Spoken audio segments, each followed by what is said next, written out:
Law 5. So much depends on reputation. Guard it with your life. Judgment. Reputation is the cornerstone of power. Through reputation alone, you can intimidate and win. Once it slips, however, you are vulnerable and will be attacked on all sides. Make your reputation unassailable. Always be alert to potential attacks and thwart them before they happen. Meanwhile, learn to destroy your enemies by opening holes in their own reputations. Then stand aside and let public opinion hang them. Observance of the law. During China's War of the Three Kingdoms, A.D. 207 to 65, the great general Zhuge Liang, leading the forces of the Shu kingdom, dispatched his vast army to a distant camp while he rested in a small town with a handful of soldiers. Suddenly, sentinels hurried in with the alarming news that an enemy force of over 150,000 troops under Sima Yi was approaching. With only 100 men to defend him, Zhuge Liang's situation was hopeless. The enemy would finally capture this renowned leader. Without lamenting his fate or wasting time trying to figure out how he had been caught, Liang ordered his troops to take down their flags, throw open the city gates, and hide. He himself then took a seat on the most visible part of the city's wall, wearing a Taoist robe. He lit some incense, strummed his lute, and began to chant. Minutes later, he could see the vast enemy army approaching, an endless phalanx of soldiers. Pretending not to notice them, he continued to sing and play the lute. Soon the army stood at the town gates. At its head was Sima Yi, who instantly recognized the man on the wall. Even so, as his soldiers itched to enter the unguarded town through its open gates, Sima Yi hesitated, held them back, and studied Liang on the wall. Then he ordered an immediate and speedy retreat. Interpretation. Zhuge Liang was commonly known as the Sleeping Dragon. His exploits in the War of the Three Kingdoms were legendary. Once a man claiming to be a disaffected enemy lieutenant came to his camp offering help and information. Liang instantly recognized the situation as a setup. This man was a false deserter and should be beheaded. At the last minute, though, as the axe was about to fall, Liang stopped the execution and offered to spare the man's life if he agreed to become a double agent. Grateful and terrified, the man agreed and began supplying false information to the enemy. Liang won battle after battle. The Sleeping Dragon carefully cultivated his reputation of being the cleverest man in China, one who always had a trick up his sleeve. As powerful as any weapon, this reputation struck fear into his enemy. Sima Yi had fought against Zhuge Liang dozens of times and knew him well. When he came on the empty city, with Liang praying on the wall, he was stunned. The Taoist robes, the chanting, the incense, this had to be a game of intimidation. The man was obviously taunting him, daring him to walk into a trap. The game was so obvious that for one moment it crossed Yi's mind that Liang actually was alone and desperate. But so great was his fear of Liang that he dared not risk finding out. Such is the power of reputation. It can put a vast army on the defensive, even force them into retreat without a single arrow being fired. Keys to power. The people around us, even our closest friends, will always, to some extent, remain mysterious and unfathomable. Their characters have secret recesses that they never reveal. The unknowableness of other people could prove disturbing if we thought about it long enough, since it would make it impossible for us really to judge other people. So we prefer to ignore this fact and to judge people on their appearances, on what is most visible to our eyes: clothes, gestures, words, actions. In the social realm, appearances are the barometer of almost all of our judgments, and you must never be misled into believing otherwise. One false slip, one awkward or sudden change in your appearance can prove disastrous. This is the reason for the supreme importance of making and maintaining a reputation that is of your own creation. That reputation will protect you in the dangerous game of appearances, distracting the probing eyes of others from knowing what you are really like, and giving you a degree of control over how the world judges you, a powerful position to be in. Reputation has a power like magic. With one stroke of its wand, it can double your strength. It can also send people scurrying away from you.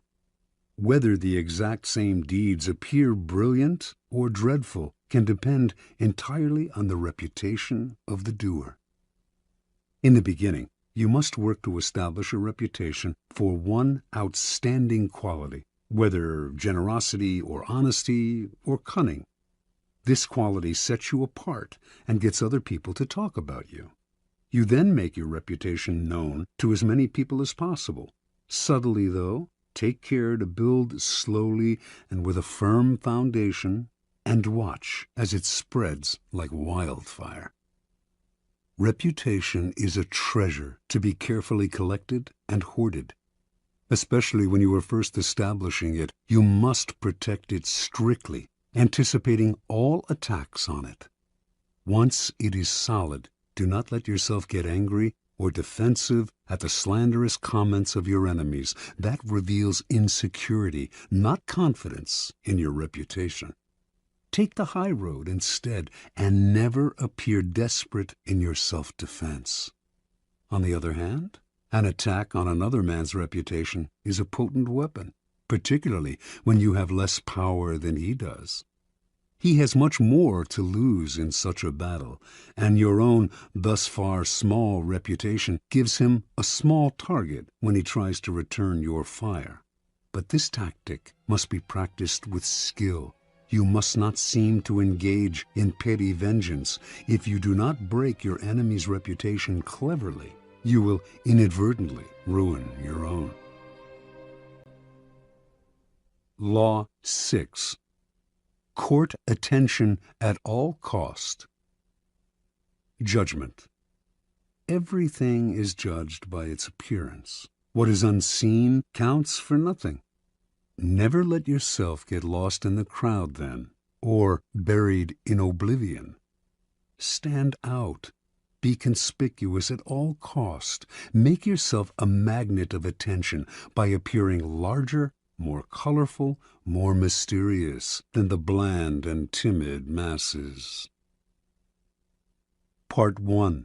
Surround your name with the sensational and scandalous. Draw attention to yourself by creating an unforgettable, even controversial image. Court scandal. Do anything to make yourself seem larger than life and shine more brightly than those around you. Make no distinction between kinds of attention. Notoriety of any sort will bring you power. Better to be slandered and attacked than ignored. Observance of the law. P.T. Barnum started his career as an assistant to the owner of a circus, Aaron Turner. In 1836, the circus stopped in Annapolis, Maryland, for a series of performances. On the morning of opening day, Barnum took a stroll through town, wearing a new black suit. People started to follow him. Someone in the gathering crowd shouted out that he was the Reverend Ephraim K. Avery, infamous as a man acquitted of the charge of murder, but still believed guilty by most Americans. The angry mob tore off Barnum's suit and was ready to lynch him. After desperate appeals, Barnum finally convinced them to follow him to the circus where he could verify his identity. Once there, old Turner confirmed that this was all a practical joke. He himself had spread the rumor that Barnum was Avery. The crowd dispersed, but Barnum, who had nearly been killed, was not amused. He wanted to know what could have induced his boss to play such a trick. "My dear Mr. Barnum," Turner replied, "it was all for our good. Remember, all we need to ensure success is notoriety." And indeed, everyone in town was talking about the joke, and the circus was packed that night, and every night it stayed in Annapolis. Barnum had learned a lesson he would never forget. Barnum's first big venture of his own was for the American Museum, a collection of curiosities located in New York. One day, a beggar approached Barnum in the street. Instead of giving him money, Barnum decided to employ him. Taking him back to the museum, he gave the man 5 bricks and told him to make a slow circuit of several blocks. At certain points, he was to lay down a brick on the sidewalk, always keeping 1 brick in hand. On the return journey, he was to replace each brick on the street with the one he held. Meanwhile, he was to remain serious of countenance and to answer no questions. Once back at the museum, he was to enter, walk around inside, then leave through the back door and make the same bricklaying circuit again. On the man's first walk through the streets, several hundred people watched his mysterious movements. By his 4th circuit, onlookers swarmed around him, debating what he was doing. Every time he entered the museum, he was followed by people who bought tickets to keep watching him. Many of them were distracted by the museum's collections and stayed inside. By the end of the first day, the brick man had drawn over 1,000 people into the museum. A few days later, the police ordered him to cease and desist from his walks. The crowds were blocking traffic. The bricklaying stopped, but thousands of New Yorkers had entered the museum, and many of those had become P.T. Barnum converts.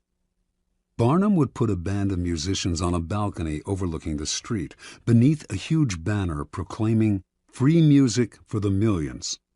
What generosity, New Yorkers thought, and they flocked to hear the free concerts.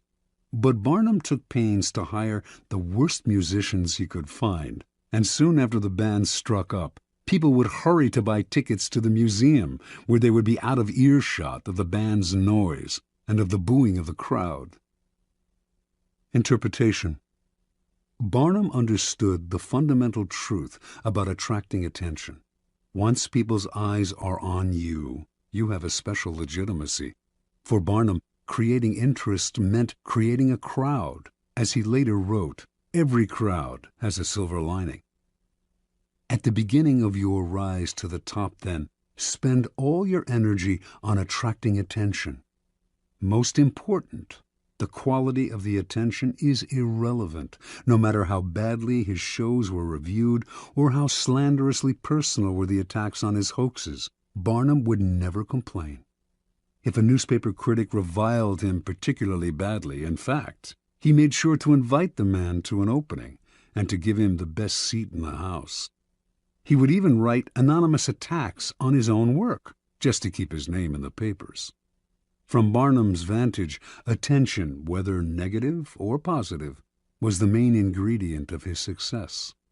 The worst fate in the world for a man who yearns fame, glory, and of course power, is to be ignored.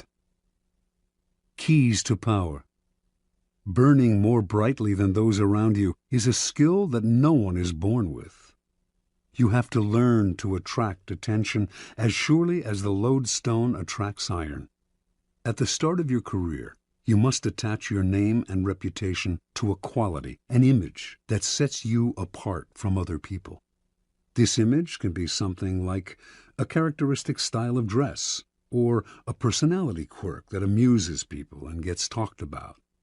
Once the image is established, you have an appearance, a place in the sky for your star.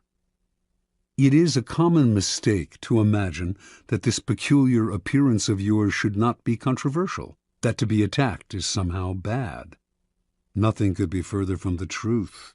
To avoid being a flash in the pan and having your notoriety eclipsed by another, you must not discriminate between different types of attention. In the end, every kind will work in your favor. Once in the limelight, you must constantly renew it by adapting and varying your method of courting attention. If you don't, the public will grow tired, will take you for granted, and will move on to a newer star. The game requires constant vigilance and creativity. Part 2. Create an air of mystery.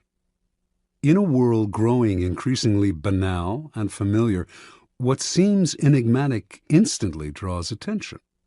Never make it too clear what you are doing or about to do. Do not show all your cards. An air of mystery heightens your presence. It also creates anticipation. Everyone will be watching you to see what happens next. Use mystery to beguile, seduce, even frighten. Observance of the law. Beginning in 1905, rumors started to spread throughout Paris of a young Oriental girl who danced in a private home, wrapped in veils that she gradually discarded. A local journalist who had seen her dancing reported that a woman from the Far East had come to Europe laden with perfume and jewels to introduce some of the richness of the Oriental color and life into the satiated society of European cities. Soon everyone knew the dancer's name, Mata Hari. Early that year, in the winter, small and select audiences would gather in a salon filled with Indian statues and other relics, while an orchestra played music inspired by Hindu and Javanese melodies. After keeping the audience waiting and wondering, Mata Hari would suddenly appear in a startling costume, a white cotton brassiere covered with Indian-type jewels, jeweled bands at the waist supporting a sarong that revealed as much as it concealed, bracelets up the arms. Then Mata Hari would dance, in a style no one in France had seen before, her whole body swaying as if she were in a trance. She told her excited and curious audience that her dances told stories from Indian mythology and Javanese folk tales. Soon, the cream of Paris, ambassadors from far-off lands, were competing for invitations to the salon, where it was rumored that Mata Hari was actually performing sacred dances in the nude. The public wanted to know more about her. She told journalists that she was actually Dutch in origin, but had grown up on the island of Java. She would also talk about time spent in India, how she had learned sacred Hindu dances there, and how Indian women can shoot straight, ride horseback, and are capable of doing logarithms and talk philosophy. By the summer of 1905, although few Parisians had actually seen Mata Hari dance, her name was on everyone's lips. As Mata Hari gave more interviews, the story of her origins kept changing. She had grown up in India. Her grandmother was the daughter of a Javanese princess. She had lived on the island of Sumatra, where she had spent her time horseback riding, gun in hand, and risking her life. No one knew anything certain about her, but journalists did not mind these changes in her biography. They compared her to an Indian goddess, a creature from the pages of Baudelaire. Whatever their imagination wanted to see in this mysterious woman from the East. In August of 1905, Mata Hari performed for the first time in public. Crowds thronging to see her on opening night caused a riot. She had now become a cult figure, spawning many imitations. One reviewer wrote, "Mata Hari personifies all the poetry of India, its mysticism, its voluptuousness, its hypnotizing charm." Another noted, "If India possesses such unexpected treasures, then all Frenchmen will emigrate to the shores of the Ganges." Soon, the fame of Mata Hari and her sacred Indian dances spread beyond Paris. She was invited to Berlin, Vienna, Milan. Over the next few years, she performed throughout Europe, mixed with the highest social circles, and earned an income that gave her an independence rarely enjoyed by a woman of the period. Then, near the end of World War I, she was arrested in France, tried, convicted, and finally executed as a German spy. Only during the trial did the truth come out. Matahari was not from Java or India, had not grown up in the Orient, did not have a drop of Eastern blood in her body. Her real name was Margaretha Zell, and she came from the stolid northern province of Friesland, Holland. Interpretation. When Margaretha Zell arrived in Paris in 1904, she had half a franc in her pocket. She was one of the thousands of beautiful young girls who flocked to Paris every year, taking work as artists' models, nightclub dancers, or vaudeville performers at the Folies Bergère. After a few years, they would inevitably be replaced by younger girls, and would often end up on the streets, turning to prostitution, or else returning to the town they came from, older and chastened. Zell had higher ambitions. She had no dance experience and had never performed in the theater, but as a young girl she had traveled with her family and had witnessed local dances in Java and Sumatra. Zell clearly understood that what was important in her act was not the dance itself, or even her face or figure, but her ability to create an air of mystery about herself. The mystery she created lay not just in her dancing, or her costumes, or the stories she would tell, or her endless lies about her origins. It lay in an atmosphere enveloping everything she did. There was nothing you could say for sure about her. She was always changing, always surprising her audience with new costumes, new dances, new stories. This air of mystery left the public always wanting to know more, always wondering about her next move. Matahari was no more beautiful than many of the other young girls who came to Paris, and she was not a particularly good dancer. What separated her from the mass, what attracted and held the public's attention and made her famous and wealthy, was her mystery. People are enthralled by mystery because it invites constant interpretation. They never tire of it. The mysterious cannot be grasped, and what cannot be seized and consumed creates power. Keys to power. In a world that is ever more banal, that has had its mystery and myth squeezed out of it, we secretly crave enigmas, people or things that cannot be instantly interpreted, seized, and consumed. That is the power of the mysterious. It invites layers of interpretation, excites our imagination, seduces us into believing that it conceals something marvelous. The world has become so familiar and its inhabitants so predictable that what wraps itself in mystery will almost always draw the limelight to it and make us watch it. Do not imagine that to create an air of mystery you have to be grand and awe-inspiring. Mystery that is woven into your day-to-day demeanor and is subtle has that much more power to fascinate and attract attention. Remember, most people are up front, can be read like an open book, take little care to control their words or image, and are hopelessly predictable. By simply holding back, keeping silent, occasionally uttering ambiguous phrases, deliberately appearing inconsistent, and acting odd in the subtlest of ways, you will emanate an aura of mystery. The people around you will then magnify that aura by constantly trying to interpret you. Mysterious people put others in a kind of inferior position, that of trying to figure them out. To degrees that they can control, they also elicit the fear surrounding anything uncertain or unknown. All great leaders know that an aura of mystery draws attention to them and creates an intimidating presence.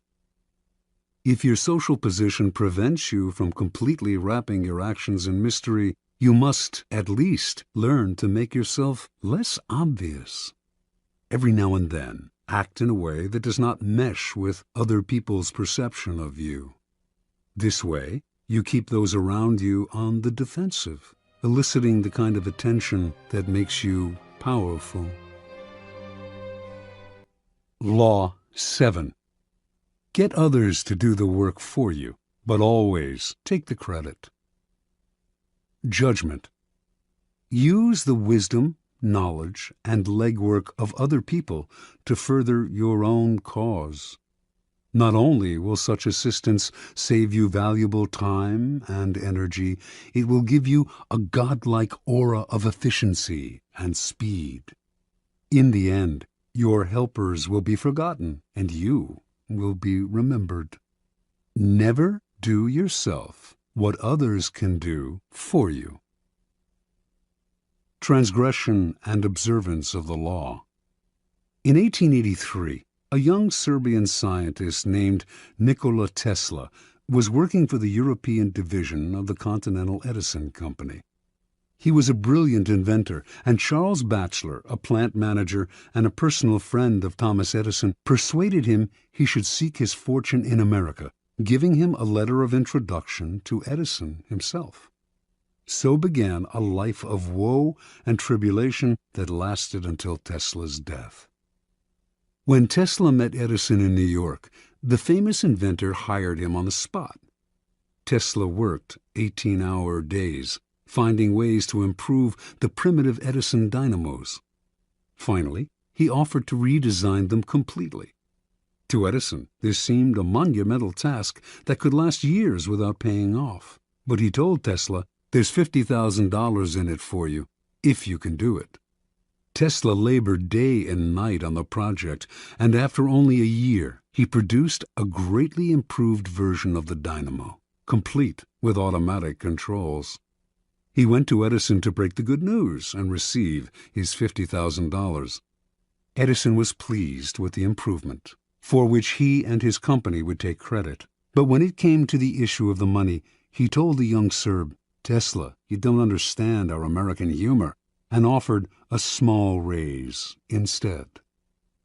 Tesla's obsession was to create an alternating current system, AC, of electricity. Edison believed in the direct current system, DC, and not only refused to support Tesla's research, but later did all he could to sabotage him. Tesla turned to the great Pittsburgh magnate George Westinghouse, who had started his own electricity company. Westinghouse completely funded Tesla's research and offered him a generous royalty agreement on future profits.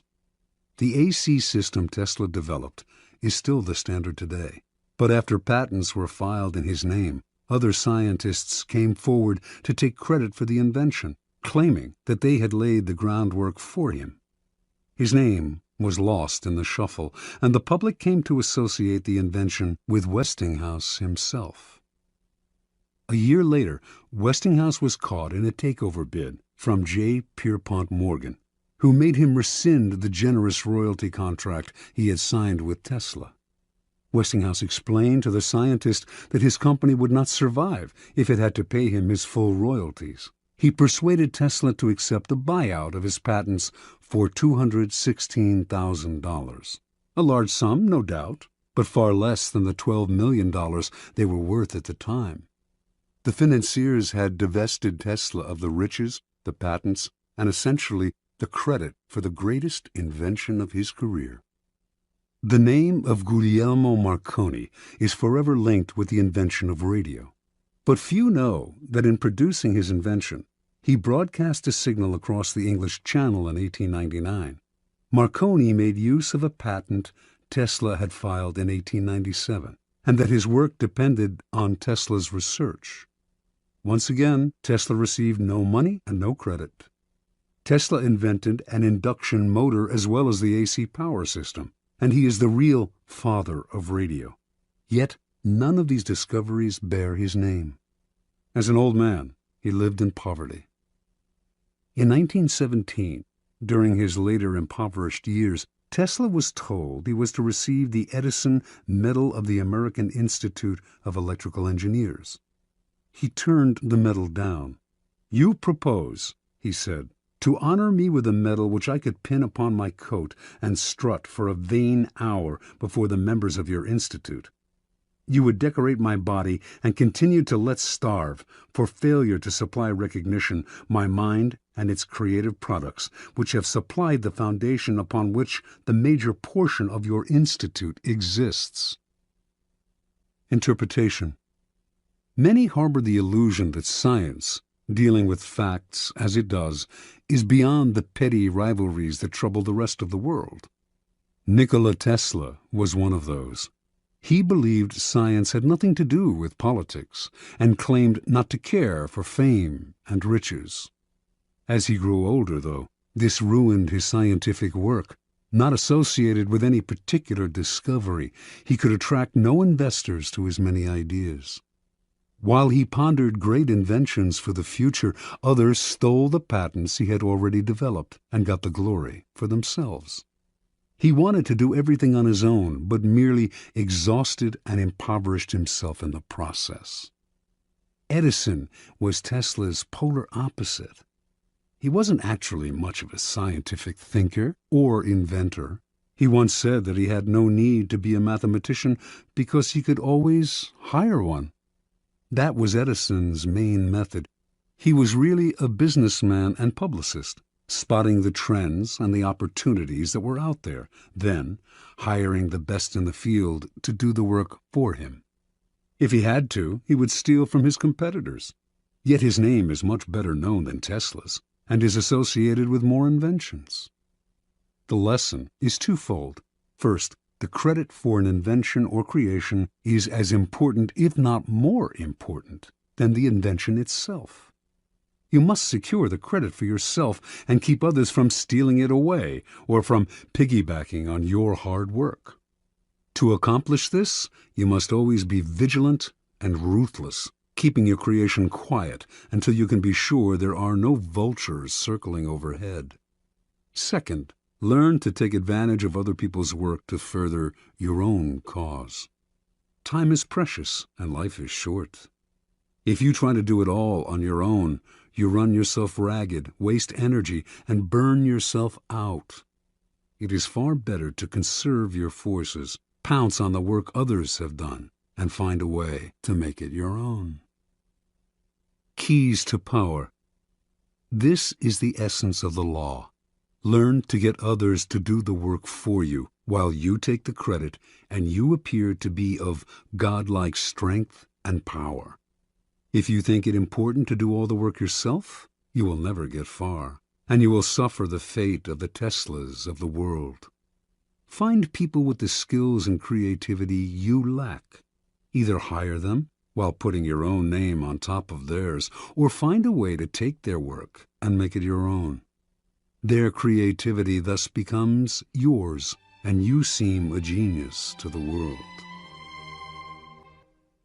Law 8. Make other people come to you. Use bait if necessary. Judgment. When you force the other person to act, you are the one in control. It is always better to make your opponent come to you, abandoning his own plans in the process. Lure him with fabulous gains, then attack. You hold the cards. Observance of the law. At the Congress of Vienna in 1814, the major powers of Europe gathered to carve up the remains of Napoleon's fallen empire. The city was full of gaiety, and the balls were the most splendid in memory. Hovering over the proceedings, however, was the shadow of Napoleon himself. Instead of being executed or exiled far away, he had been sent to the island of Elba, not far from the coast of Italy. Even imprisoned on an island, a man as bold and creative as Napoleon Bonaparte made everyone nervous. The Austrians plotted to kill him on Elba, but decided it was too risky. Alexander I, Russia's temperamental czar, heightened the anxiety by throwing a fit during the Congress when a part of Poland was denied him. "Beware, I shall loose the monster," he threatened. Everyone knew he meant Napoleon. Of all the statesmen gathered in Vienna, only Talleyrand, Napoleon's former foreign minister, seemed calm and unconcerned. It was as if he knew something the others did not. Meanwhile, on the island of Elba, Napoleon's life was a mockery of his previous glory. As Elba's king, he had been allowed to form a court. There was a cook, a wardrobe mistress, an official pianist, and a handful of courtiers. All this was designed to humiliate Napoleon and it seemed to work. That winter, however, there occurred a series of events so strange and dramatic they might have been scripted in a play. Elba was surrounded by British ships, their cannons covering all possible exit points. Yet somehow, in broad daylight, on 26 February 1815, a ship with 900 men on board picked up Napoleon and put to sea. The English gave chase, but the ship got away. This almost impossible escape astonished the public throughout Europe and terrified the statesmen at the Congress of Vienna. Although it would have been safer to leave Europe, Napoleon not only chose to return to France, he raised the odds by marching on Paris with a tiny army in hopes of recapturing the throne. His strategy worked. People of all classes threw themselves at his feet.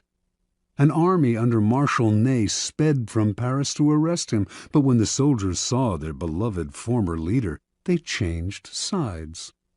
Napoleon was declared emperor again. Volunteers swelled the ranks of his new army. Delirium swept the country. In Paris, crowds went wild. The king who had replaced Napoleon fled the country. For the next 100 days, Napoleon ruled France. Soon, however, the giddiness subsided. France was bankrupt, its resources nearly exhausted, and there was little Napoleon could do about this. At the Battle of Waterloo in June of that year, he was finally defeated for good. This time, his enemies had learned their lesson. They exiled him to the barren island of St. Helena off the west coast of Africa. There, he had no more hope of escape. Interpretation. Only years later did the facts of Napoleon's dramatic escape from Elba come to light. Before he decided to attempt this bold move, visitors to his court had told him that he was more popular in France than ever, and that the country would embrace him again. One of these visitors was Austria's General Kohler, who convinced Napoleon that if he escaped, the European powers, England included, would welcome him back into power.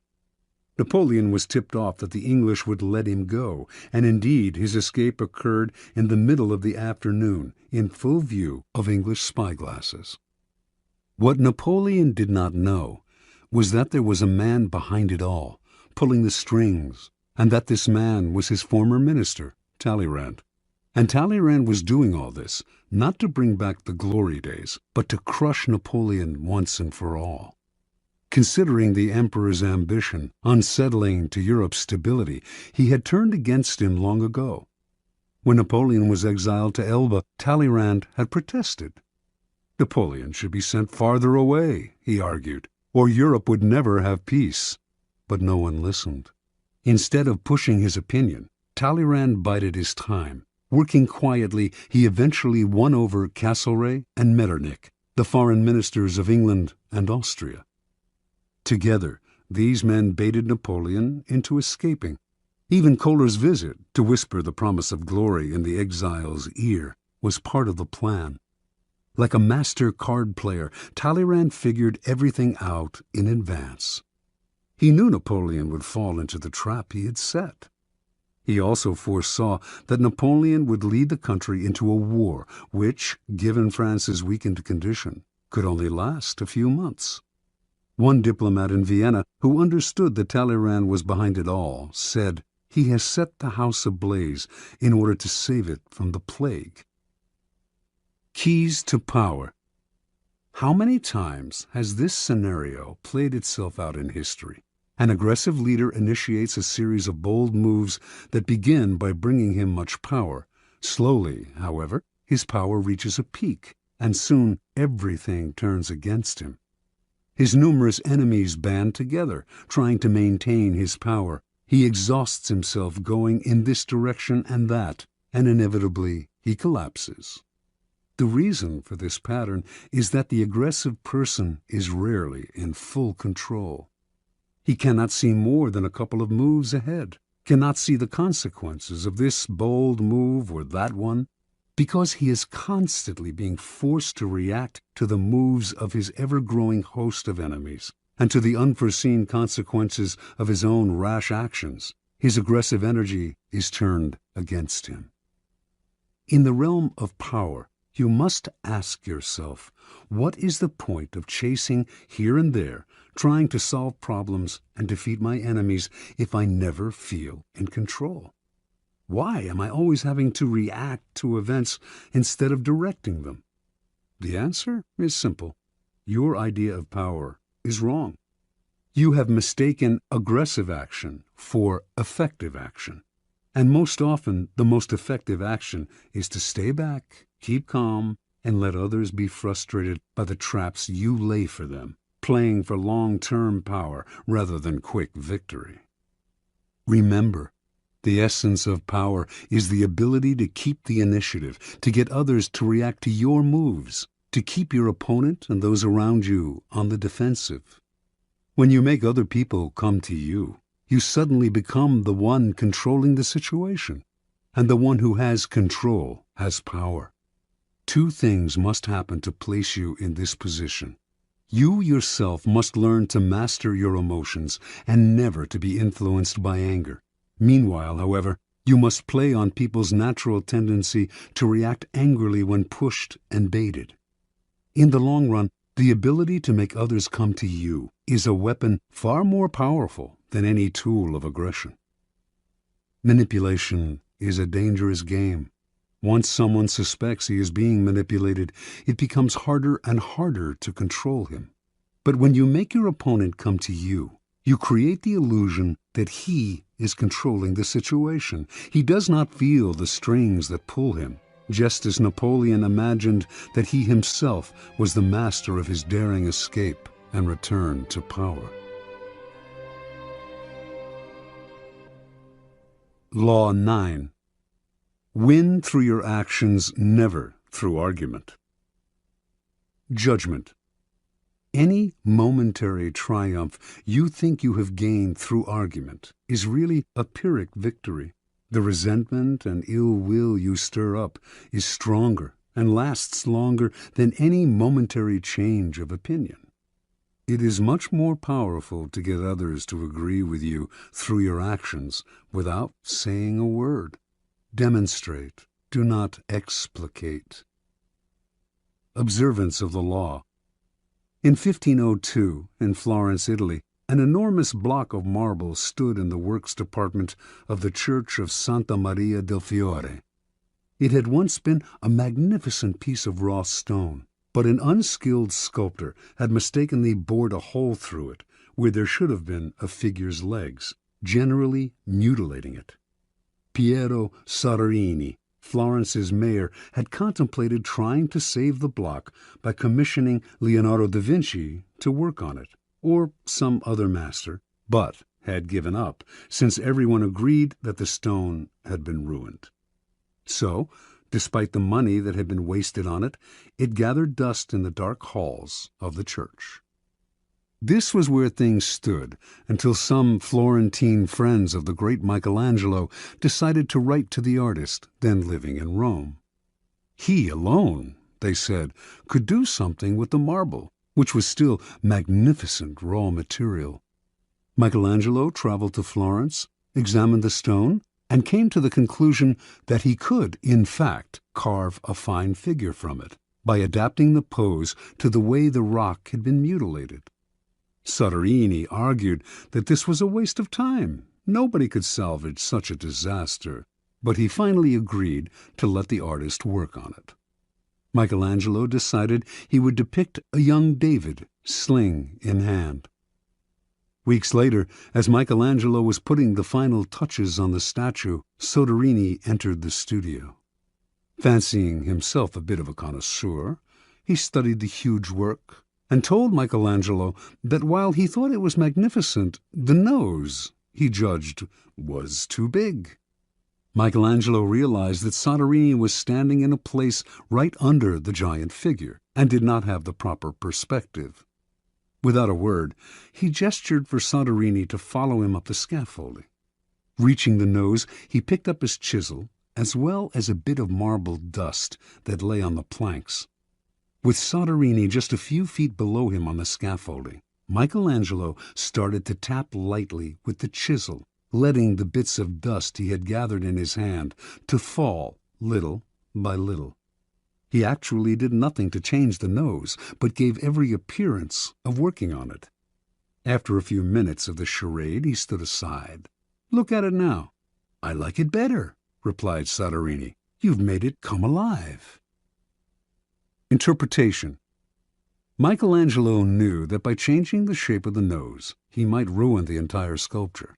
Yet Soderini was a patron who prided himself on his aesthetic judgment.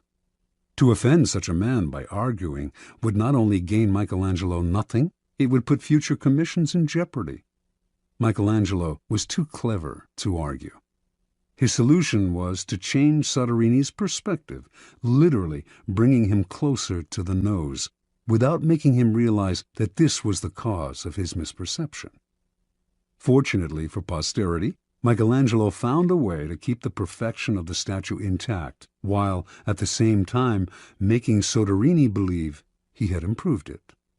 Such is the double power of winning through actions rather than argument. No one is offended, and your point is proven. Keys to power.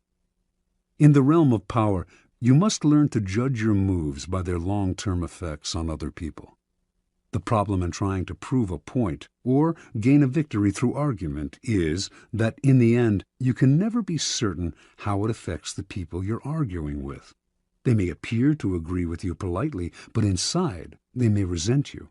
Or perhaps something you said inadvertently even offended them. Words have that insidious ability to be interpreted according to the other person's mood and insecurities. Even the best argument has no solid foundation, for we have all come to distrust the slippery nature of words. And days after agreeing with someone, we often revert to our old opinion out of sheer habit. Understand this: words are a dime a dozen. Everyone knows that in the heat of an argument we will all say anything to support our cause. We will quote the Bible, refer to unverifiable statistics. Who can be persuaded by bags of air like that? Action and demonstration are much more powerful and meaningful. They are there before our eyes for us to see. Yes, now the statue's nose does look just right. There are no offensive words, no possibility of misinterpretation. No one can argue with a demonstrated proof. As Balthazar Gracian remarks, the truth is generally seen, rarely heard. Law 10. Infection. Avoid the unhappy and unlucky. Judgment. You can die from someone else's misery. Emotional states are as infectious as diseases.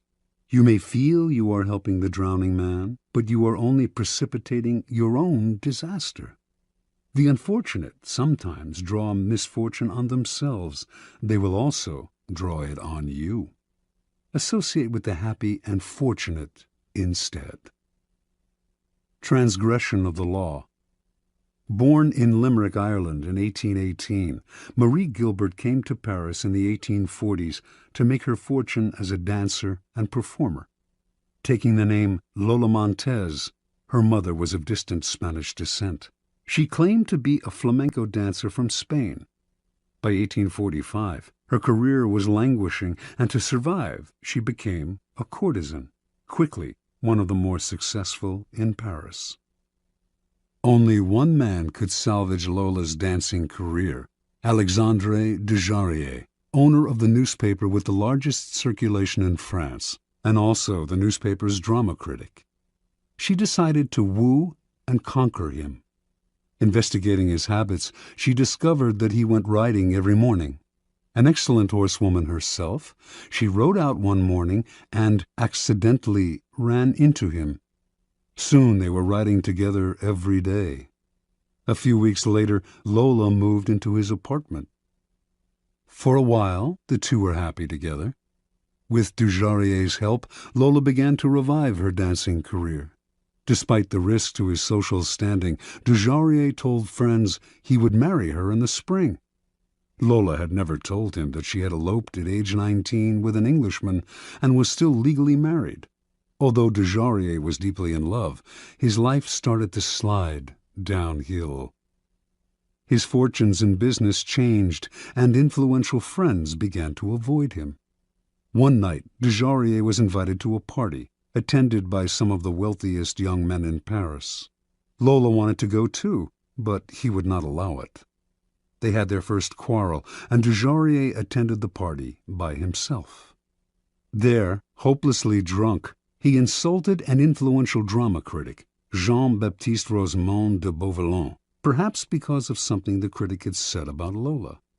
The following morning, Beauvalon challenged him to a duel. Beauvalon was one of the best pistol shots in France. Desjardins tried to apologize, but the duel took place, and he was shot and killed. Thus ended the life of one of the most promising young men of Paris society. Devastated, Lola left Paris. In 1846, Lola Montez found herself in Munich, where she decided to woo and conquer King Ludwig of Bavaria. The best way to Ludwig, she discovered, was through his aide-de-camp, Count Otto von Rechberg, a man with a fondness for pretty girls. One day, when the Count was breakfasting at an outdoor cafe, Lola rode by on her horse, was accidentally thrown from the saddle, and landed at Rechberg's feet. The Count rushed to help her and was enchanted. He promised to introduce her to Ludwig. Rechberg arranged an audience with the king for Lola, but when she arrived in the anteroom, she could hear the king saying he was too busy to meet a favor-seeking stranger. Lola pushed aside the sentries and entered his room anyway. In the process, the front of her dress somehow got torn, perhaps by her, perhaps by one of the sentries, and to the astonishment of all, most especially the king, her bare breasts were brazenly exposed. Lola was granted her audience with Ludwig. 55 hours later, she made her debut on the Bavarian stage. The reviews were terrible, but that did not stop Ludwig from arranging more performances. Ludwig was, in his own words, bewitched by Lola. He started to appear in public with her on his arm, and then he bought and furnished an apartment for her on one of Munich's most fashionable boulevards. Although he had been known as a miser and was not given to flights of fancy, he started to shower Lola with gifts and to write poetry for her. Now his favored mistress, she catapulted to fame and fortune overnight.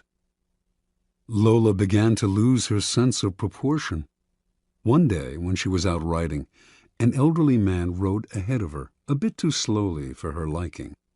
Unable to pass him, she began to slash him with her riding crop.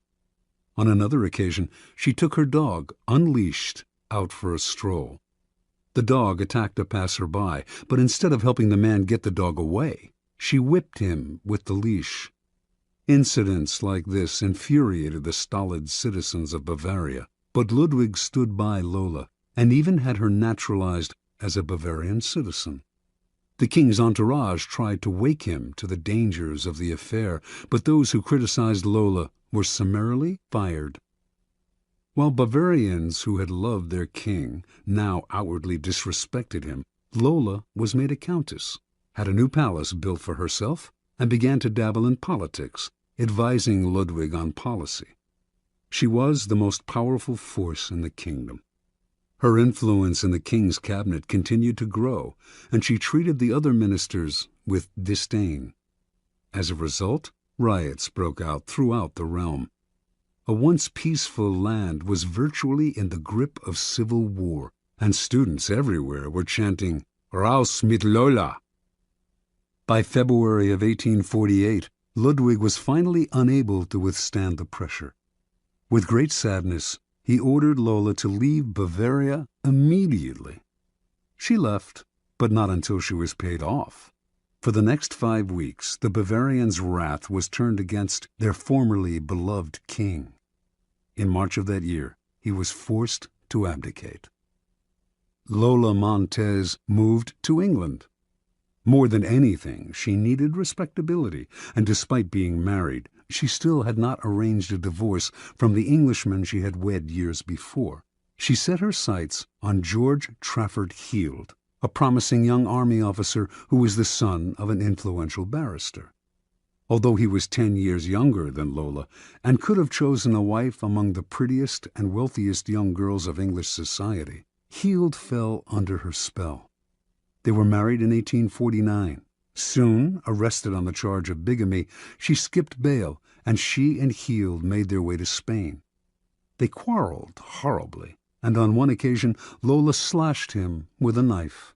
Finally, she drove him away. Returning to England, he found he had lost his position in the army. Ostracized from English society, he moved to Portugal, where he lived in poverty. After a few months, his short life ended in a boating accident. A few years later, the man who published Lola Montez's autobiography went bankrupt. In 1853, Lola moved to California, where she met and married a man named Pat Hull. Their relationship was as stormy as all the others, and she left Hull for another man. He took to drink and fell into a deep depression that lasted until he died 4 years later, still a relatively young man. At the age of 41, Lola gave away her clothes and finery and turned to God. She toured America lecturing on religious topics, dressed in white and wearing a halo-like white headgear. She died 2 years later, in 1861. Interpretation. Lola Montez attracted men with her wiles, but her power over them went beyond the sexual. It was through the force of her character that she kept her lovers enthralled. Men were sucked into the maelstrom she churned up around her. They felt confused, upset, but the strength of the emotions she stirred also made them feel more alive. As is often the case with infection, the problems would only arise over time. Lola's inherent instability would begin to get under her lover's skin. They would find themselves drawn into her problems, but their emotional attachment to her would make them want to help her. This was the crucial point of the disease, for Lola Montez could not be helped. Her problems were too deep. Once the lover identified with them, he was lost. He would find himself embroiled in quarrels. The infection would spread to his family and friends, or, in the case of Ludwig, to an entire nation. You could spend a lifetime studying the pathology of infecting characters, but don't waste your time. Just learn the lesson. When you suspect you are in the presence of an infector, don't argue, don't try to help, don't pass the person on to your friends, or you will become enmeshed.